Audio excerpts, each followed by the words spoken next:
온라인으로 예배하는 모든 분들에게 주님의 평안을 빕니다. 우리 옆에 분과 함께 이렇게 인사 나누죠. 하나님께 소망을 두십시오. 따라합니다. 하나님을 두려워하면 나머지는 두렵지 않습니다. 아멘. 또한 말씀의 능력을 믿으시다 하고 인사하겠습니다. 말씀의 아멘. 여러분 주변에 오이 좀 나눠주셨습니까? 기억하시는 분들은 이해하고 무슨 오이인가 싶기도 하는데요. 지난 시간에 우리는 예수께서 당신을 따라온 제자들과 수많은 무리들을 향하여서 설교하실 때에 가장 먼저 선포하신 단어가 오이. 무슨 오이요? 마카리 오이. 마카리 오이였습니다. 마카리 오이는 복되도다라는 뜻으로서 주님은 주님을 따르는 사람들에게 가장 먼저 복을 선포하시면서 하나님은 우리에게 복 주시기를 좋아하시고 그것도 시종일관 복을 주시길 원하신다라는 것을 함께 말씀을 나누면서 우리 역시 만나는 이들을 축복하는 그런 삶을 살기로 하였습니다.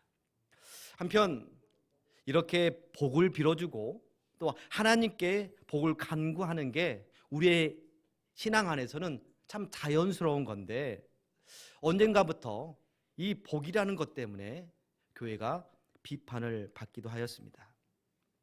다름 아닌 교회가 기복주의에 빠졌다는 그런 스스로의 자성의 목소리도 있었고 교회 밖에 비판의 소리도 분명히 있습니다. 궁극적으로 세상을 향하여서 사랑과 또 선을 실천해야 할 교회가 세속주의에 빠진 게 아니냐 이런 비판도 하고 외형만 자꾸 키워가는 게 아니냐라는 비판을 하게 됩니다. 그런데 거듭 말씀드리지만 우리 기독교는 기복의 종교입니다. 기복의 종교. 기복주의가 아니라 기복의 종교입니다. 복을 빌어주는 종교라는 것이죠. 또한 복의 종교입니다. 하나님은 당신의 백성이 주변에 나누어 주고도 남을 만큼 풍족하게 우리를 채워주시기도 하시고 강건하게 하셔서 우리에게 건강을 주셔서 주님의 일도 하게 하실 뿐만 아니라 우리의 자녀 손들도 번성하게 하여 주셔서 하나님 나라를 확장시켜 나가십니다.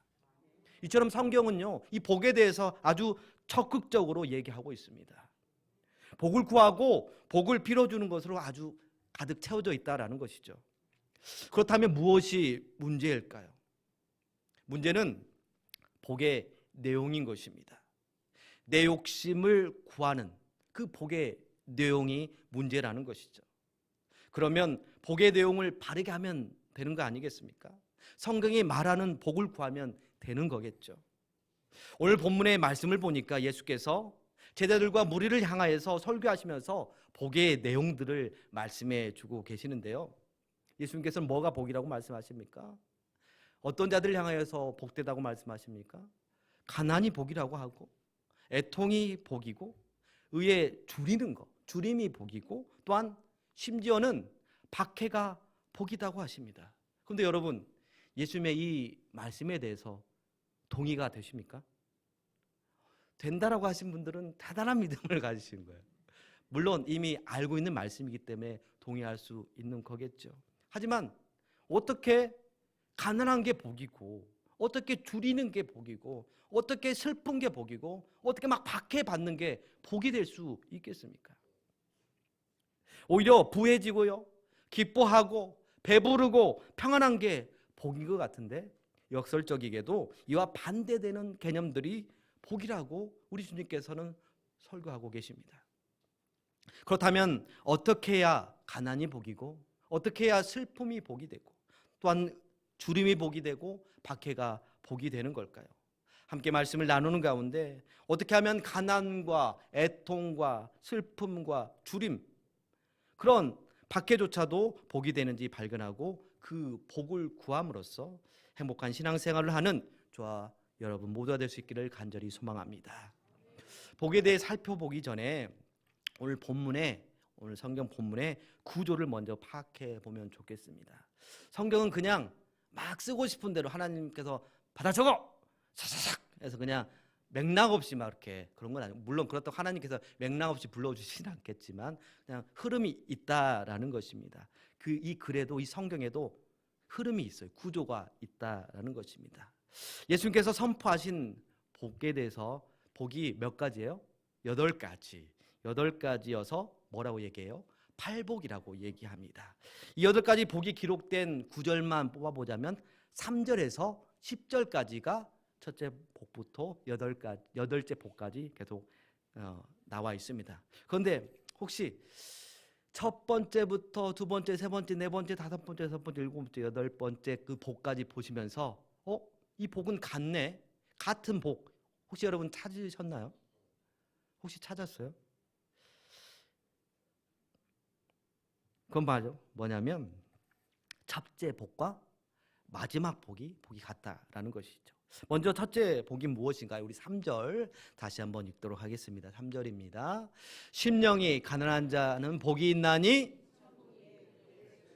천국이 그들의 것이다 라고 그 복에 대해서 얘기해 주고 있습니다. 그리고 마지막 복인 8째 복 10절 함께 읽도록 하겠습니다. 10절입니다. 의를 위하여 박해를 받은 자는 복이 있나니 천국이 그들의 것입니다 라고 얘기합니다. 이처럼 팔복은 천국을 받는다라고 시작해서 천국을 받는다라고 마무리하고 있습니다. 이러한 글 구조를 뭐라고 하냐면 인클루지오 구조라고 합니다. 포함하다라는 그런 뜻을 가지고 있는데요. 이러한 구조를 사용함으로 인해서 이 글 전체가 같은 주제로 흘러가게 하는 것이죠. 물론 다른 내용을 말하는 것 같지만 하나의 주제로 통일되었다라는 것입니다. 무슨 말이냐면 첫 번째 복과 8번째 복만 천국을 복으로 얻는 것이 아니라 나머지 두 번째부터 7째까지 복도 역시 천국, 즉 하나님 나라를 통해서 바라보고 해석할 수 있다라는 것이죠. 결국 팔복은 모두가 하나님 나라가 그 안에, 그 내용 안에 관통되고 있다라는 것입니다. 그래서 세상의 관점으로 봐서는 이게 복일 수가 없어요. 오직 하나님 나라의 관점으로 볼 때, 또는 하나님 나라의 그런 성향으로, 특징으로 우리가 바라볼 때 이것이 복이 된다라는 것입니다. 우리 첫 번째 복을 다시 보겠습니다. 심령이 가난한 자가 복이 있다라고 합니다. 가난하다라는 그런 의미만 떼서 보자면 당시 예수님의 설교를 듣고 있는 자들은 대부분 경제적으로 가난한 자들입니다. 여러분, 가난한 자들은 어때요? 누군가의 도움이 절실합니다. 그들은 곡식 항아리가 비었어요. 입을 옷이 없어요. 그들의 주머니가 비었습니다. 누군가를 의지해서 채워주기를 바랄 뿐입니다. 비단 예수님께 설교를 듣고 있는 제자들과 무리들은 경제적으로만 가난한 게 아니라 첫째 복처럼 심령이 가난한 자들임을 우리는 확인해 볼 수가 있습니다. 먼저 예수님을 따라온 제자들은 그들이 가진 소유에 대한 소유권을 포기하고 예수님을 따라온 자들입니다. 베드로와 안드레는 그물을 버려두고 예수님을 따랐습니다. 야고보와 요한 역시 배와 심지어 아버지를 버려두고 예수님을 따랐습니다. 왜 그랬습니까? 물질이 아니라 하나님을 의존하겠다, 하나님을 의지하겠다라는 결단이 그들에게 있었기 때문입니다. 예수님을 따라온 무리들 역시 그렇습니다. 경제적인 가난이 그들을 힘들게 할 뿐만 아니라 로마와 유대교의 오랜 착취와 억압에 이미 그들은 피폐해질 대로 피폐해진 자들입니다. 그래서 그들은 다른 어떤 것 바라볼 게 못 된다. 오직 하나님을 의지하기 위해서 예수님을 따라온 자들입니다. 여러분, 아이의 능력은 어디에 있습니까? 아이의 능력이 어디 있어요? 아이가 무슨 능력이 있겠어요? 아이의 능력은 우는 것에 있습니다. 아이의 능력은 엄마, 엄마, 아빠, 아빠, 부모님을 찾는데 능력이 있는 거죠. 근데 왜 아이들은 엄마를 먼저 찾을까요? 엄마가 집에서 실세여라서 그런 겁니까? 여튼 그건 뒤로 하고, 여튼 아이의 능력은 부모를 찾는 데 있다라는 것이죠. 왜요? 그렇게 부모를 찾으면 그 부모님이 해결해 주시기 때문입니다. 우리도 마찬가지입니다. 우리의 능력은 어디에 있겠습니까? 하나님을 찾는 데 있습니다. 그러면 하나님께서 해결해 주십니다. 다른 것 의지하지 않고 가난한 마음으로 심령이 가난함으로 하나님만 찾는 것입니다. 예수님은 돈이 많아서 쓰고 싶은 대로 쓰는 것을 복이라고 말씀하지 않으십니다. 예수님은 높은 권력을 가지고 하고 싶은 대로 권력을 행사하는 그것을 복이라고 말씀하지 않으십니다. 지난 시간에 예하로 언급되었던 도를 공부하는 그런 사람들의 말처럼 조상들에게 정성을 다해서 제사를 드린다고 해서 복이 넘치게 오는 것도 더더욱 아닙니다. 예수님은 하나님을 의지하는 자, 즉 그 심령에 하나님으로 채워져 있는 자를 향하여 복되도다라고 선언하시는 것입니다. 왜냐하면 그 하나님께서 채워주실 것이기 때문입니다. 다윗은 하나님이 복이다라고 고백한 바 있는데요, 시편 16편 2절을 함께 읽도록 하겠습니다. 함께 읽겠습니다. 내가 여호와께 아뢰되 주는 나의 주님이시오니 주밖에는 나의 복이 없다 하였나이다. 아멘. 주밖에는 나의 복이 없습니다 라고 이렇게 고백하고 있습니다. 하나님이 복이라는 거예요. 그러니까 심령이 가난한 자는 그 안에 진정한 복이신 하나님으로 채워져 있기 때문에 복이 될 수밖에 없다라는 것입니다. 하나님을 중심에 모시고 살아가는 자는 당연히 하나님 나라를 살아가게 되는 것이기 때문입니다. 분명히 복될 수밖에 없는 것입니다. 그렇다면 여러분의 마음에는 무엇으로 채워져 있습니까? 하나님이 아닌 것으로 채워서 그것으로 기쁨을 누리려는 자는 결코 천국을 소유할 수가 없습니다. 예수님을 믿는 성도가 심령이 가난함으로 채워하는 것은 바로 하나님입니다. 하나님이면 다 되는 것입니다. 두 번째부터 여덟째 복까지 모두 이렇게 하나님 나라를 대입해서 보자면, 애통하는 자는 의로운 자가 고통을 받고 악한 자들이 번영하는 상황 가운데에서 애통하는 마음이 있지만, 예수님께서 오셔서 하나님 나라를 선포하시고 공의를 반드시 실현하실 것이기 때문에 그들은 그 하나님 나라로 인해서 위로를 받게 되는 것입니다. 세 번째, 온유한 자는 겸손함으로 하나님만을 의존하는 자들입니다. 그렇기 때문에 하나님 나라 안에 들어온 자들이고, 그렇기 때문에 하나님의 통치 아래서 행복을 누리는 자들입니다. 네 번째, 의에 줄이고 목마른 자들은 예수님을 따라 하나님의 통치에 들어온 자들이기 때문에 예수님을 통해서 하나님의 뜻이 이루어짐, 그런 현장을 눈앞에서 봄으로 인해서 영적인 배부름을 경험하게 되므로 그들이 행복할 수 있게 되는 것입니다. 다섯 번째, 긍휼히 여기는 자는 하나님의 통치 안에서 하나님의 긍휼을 제자들이 또한 성도들이 경험하였기 때문에 그 속에 자비를 품은 자들입니다. 사랑을 받아본 자들이 사랑을 해줄 수 있다라고 말하지 않습니까? 그러므로 하나님의 긍휼을 받아본 자 역시 하나님 나라 안에서는 서로 긍휼히 여기고 서로 긍휼히 여김을 받게 됩니다. 이로 인해서 서로 행복한 시간들을 갖게 되는 것이죠. 여섯 번째, 마음이 청결한 자는 다른 것으로 얼룩지지 않고 오직 하나님 한 분만을 주목하고 사랑하는 자입니다. 마음이 여러 개인 사람은 저 속이 뭔지 모르겠어 라고 하잖아요. 모르겠어, 깜깜해요. 하지만 마음이 청결한 자는 다 보여. 하나님이 보인다는 거예요. 스스로도 볼 수 있습니다. 하나님만 바라보는 자예요. 그렇기 때문에 하나님으로 인해서 하나님의 통치 아래서 하나님 나라를 살아감으로 복되다라는 것입니다. 일곱째, 화평케 하는 자는 오직 하나님의 아들이신 하나님만이 만들어낼 수 있는 평화를 얻어서 하나님의 자녀가 된 자들입니다. 그리고 하나님 나라 안에서 하나님과 평화를 누릴 뿐만 아니라 이웃과 평화를 생산해내면서 행복한 시간을 보내게 되는 것입니다.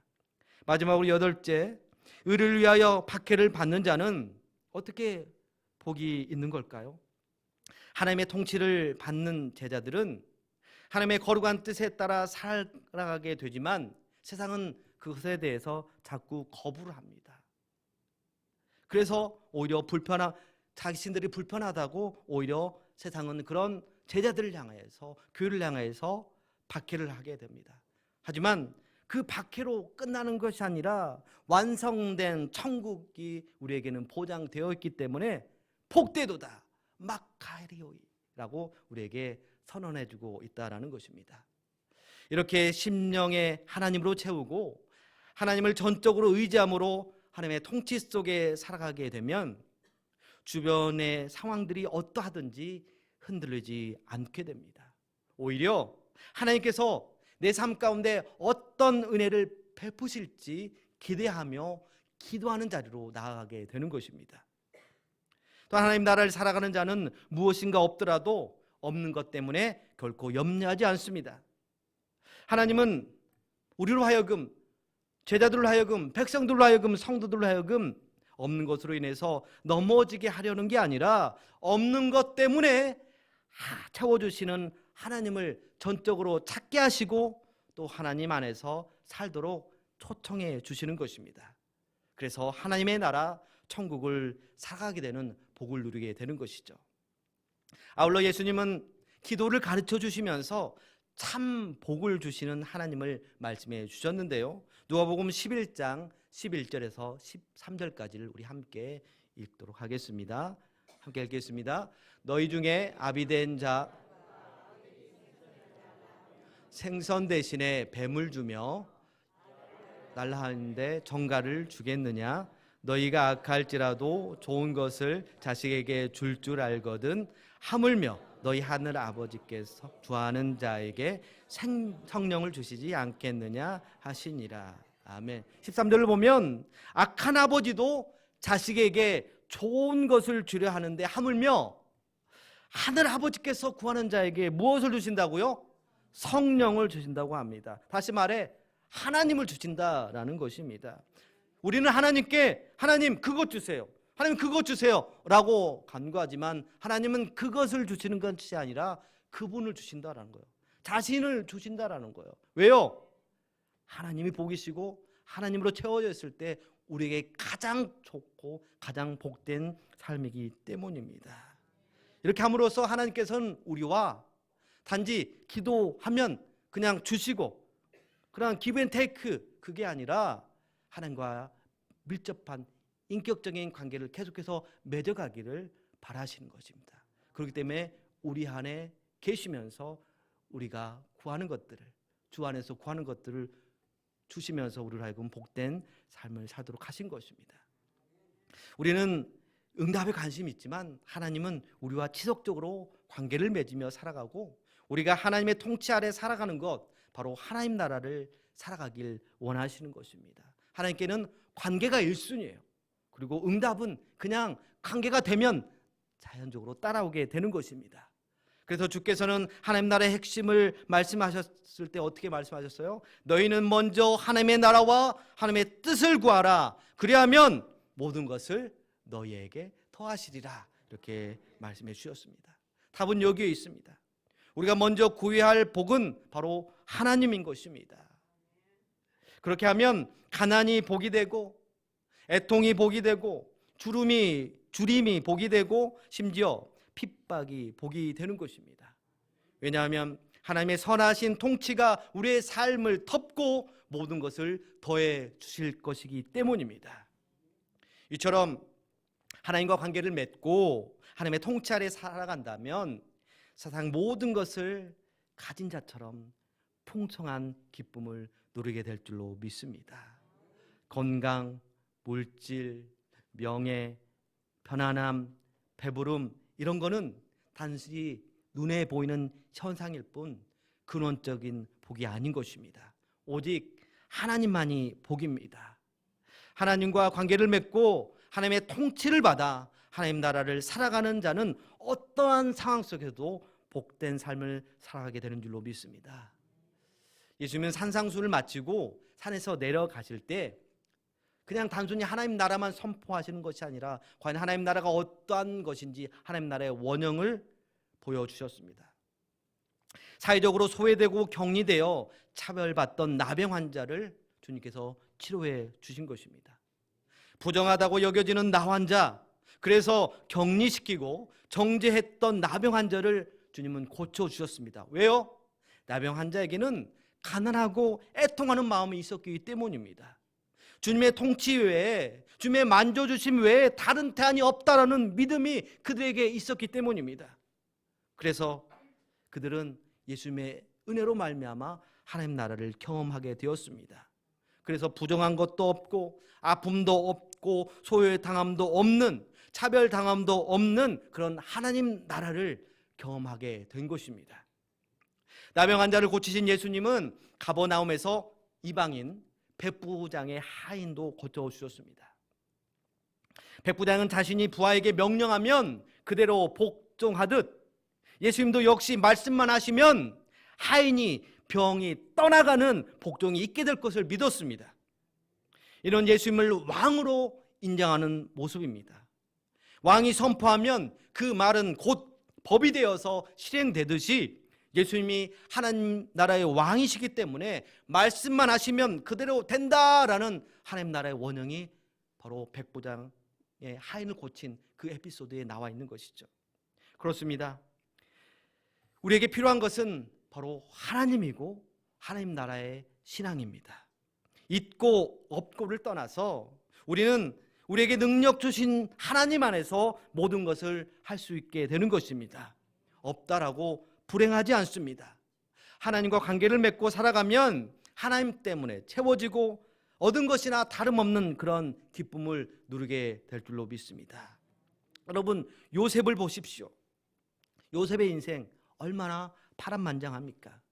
형들에 의해서 이방 나라의 종으로 팔려갔습니다. 그곳에서도 억울한 일을 당합니다. 보디발 아내가 누명을 씌워서 감옥에 갇히게 됩니다. 그런데 그의 상황을 보고, 감옥에 갇힌 그런 상황을 보고 성경은 뭐라고 하는 줄 아십니까? 창세기 39장 23절을 함께 읽도록 하겠습니다. 함께 읽겠습니다. 간수장은 그의 손에 맡긴 것을 무엇이든지 살펴보지 아니하였으니 이는 여호와께서 요셉과 함께 하심이라. 여호와께서 그를 범사에 형통하게 하셨더라. 아멘. 요셉이 어디에 있어요? 요새 지금 감옥에 갇혀 있는 상황이에요. 근데 감옥에 갇혀 있는 그 상황에 어떤 좋은 것을 주더라도 어떻게 그게 형통일 수가 있겠어요? 근데 전혀 이렇게 말이 맞지 않은데 성경은 분명히 형통이라는 표현을 쓰고 있거든요. 왜요? 여호와께서 요셉과 함께 하심이라. 이것 때문에 형통이에요. 이것 때문에 복이라는 거예요. 감옥에 갇힌 인생, 이건 복이 아니잖아요. 그럼에도 불구하고 하나님이 함께 하시니 그가 형통하게 되는 것입니다. 하나님이 다스리시니 그게 복이 되는 것입니다. 주 안에서 사랑하는 여러분, 하나님이 함께 계시면 애통도 복이 됩니다. 가난함도 복이 됩니다. 주림도 복이 됩니다. 심지어 핍박받는 것도 복이 됩니다. 왜요? 하나님께서 함께 계시면 그 상황을 반드시 역전시키시기 때문입니다. 아멘. 역전시키실 하나님 때문에 우리의 모든 상황이 안 좋은 상황으로, 세상의 관점으로 봤을 때는 안 좋은 상황이 역전시키실 하나님으로 인해서 바로 복이 되는 줄로 믿습니다. 그러므로 참 복이신 하나님을 심령에 품고 하나님 나라의 삶을 살아서 하나님의 역사하심 때문에 기쁨과 평안과 감사가 넘쳐나는 그런 천국의 복을 누리는 저와 여러분의 앞으로의 삶이 될 수 있기를 간절히 소망합니다. 찬양 부르시고 말씀